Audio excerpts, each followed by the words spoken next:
In Dallas, Texas, 3 shots were fired at President Kennedy's motorcade. Why not a crime? If it doesn't fit, you must acquit.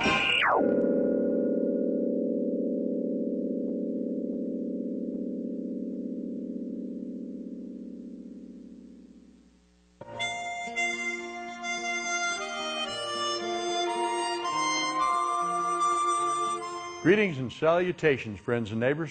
Welcome back to ShareCropper. It's always a pleasure and an honor to be a part of your day. Well, I hope you have a nice cup of coffee in front of you, or a cup of herbal tea, hot chocolate, whatever your pleasure is. We're going to have a great show for you today. Just remember that you'll know the truth, and the truth will set you free. The mainline media may not always bring you the truth, but that's our job. Anyway, always have a writing instrument and a pad of paper. Be ready to take notes. And in the meantime, I want you to enjoy a beautiful song, and then we'll see you over on the set. So, we love you. God bless. See you back in a couple.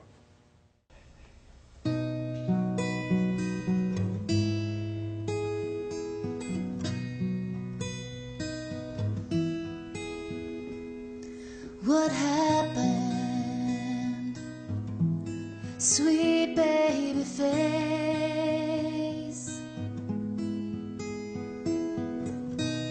Was the weight of your world too heavy? What happened to the innocence of life?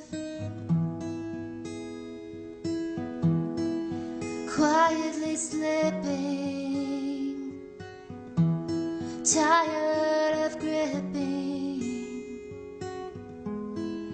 dark cloud overpowered this time. Words that scar, words that bruise, never fall on deaf ears. Broke the shell, stole your dreams, now picking up the pieces. Wish we heard your screams. It's now too late to show you kindness.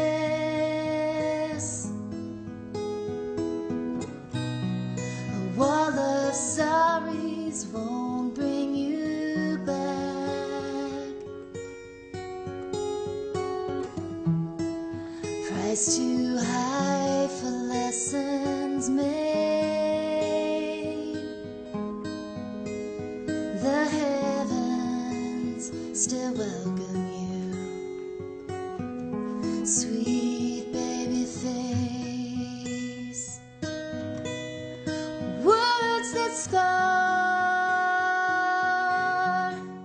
words that wound, never fall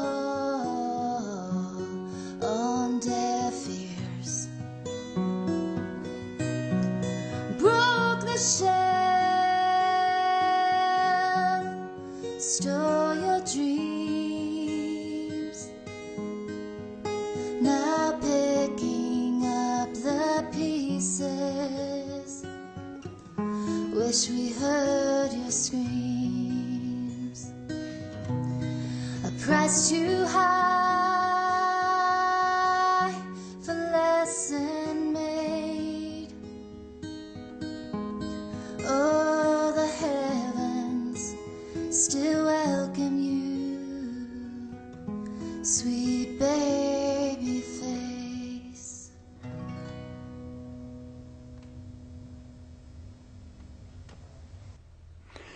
That was, of course, Courtney Spears doing Sweet Baby Face. Beautiful song, beautiful message. Thank you so much. And you know what? It's going to really fit with today's subject. So pay close attention. Always have something to write with and take notes. And you know what? I'm going to ask you always, please keep us in prayer because we want to stay on track here. Anyway, it's a pleasure and an honor to welcome an old friend. No, I don't want to say it that way. Not old. A longtime friend. And my age, you don't talk about age. Mr. Graham Rintoul from Rachel's Vineyard. Hey, Jim. How you doing? Thank you for being back with us, sir. Absolutely. Thanks for the call. You know, we haven't touched on the pro-life subject in a while, and especially abortion and how it affects people. And it affects more people than a lot of folks realize. We always think of the woman. Right. You're going to hit it from the man's perspective today. Correct. But one thing, you know, abortion is something that has just kind of become a blasé subject to some people. Oh, that again. What's on TV or what? Yeah. You know, we have just gone through a situation, the Gosnell trial, where a so-called doctor has heinously murdered innocent children, babies. Sad stuff. How do you even put this together in your mind? How can somebody do this? Take the most innocent little infant and break the necks and just do these horrible things to these babies. What can...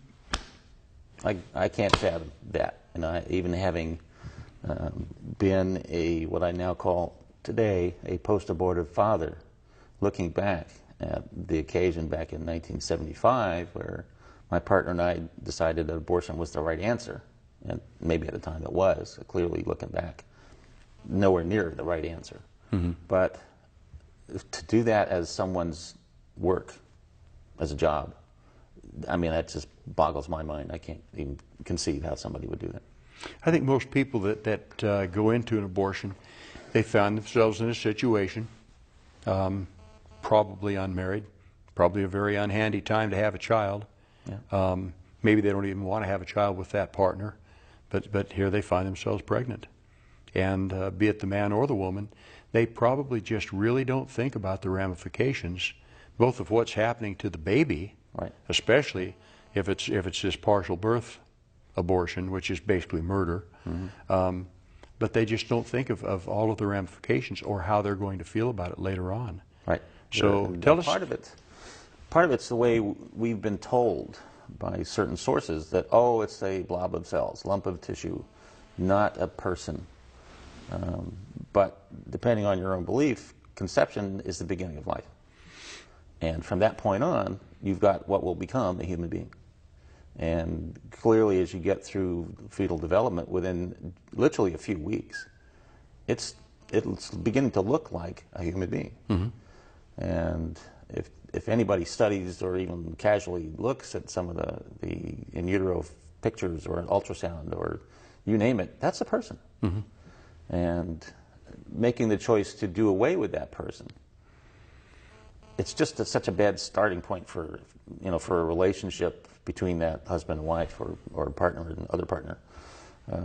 That you don't overcome that very easily. It's the death knell of your relationship, I think. It's going to make it a certain amount of time, but you will end up apart. And for us, it took about 1.5 years, and we were separate. So having gone through having an abortion, which sounds funny for a man to say, but being a part of it is something you carry along inside. It's not something you're over. It's not something you can walk off. It's going to be there. It's a grief-driven pack of emotions and isms, like things that turn into alcoholism, gambling addiction, eating disorders, on and on and on. There's a list of things that are related to that trauma and the guilt and the sorrow that, of course, as men, we're taught to never talk about those things. Mm-hmm. We're not allowed to have grief, you're just there. But when all that catches up, then you collapse. Your house of cards comes down.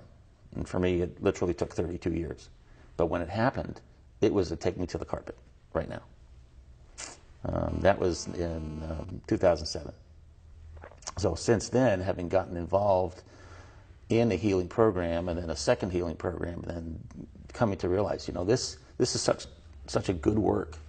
And it's not something I chose. I believe it was God directed, absolutely, in my mind.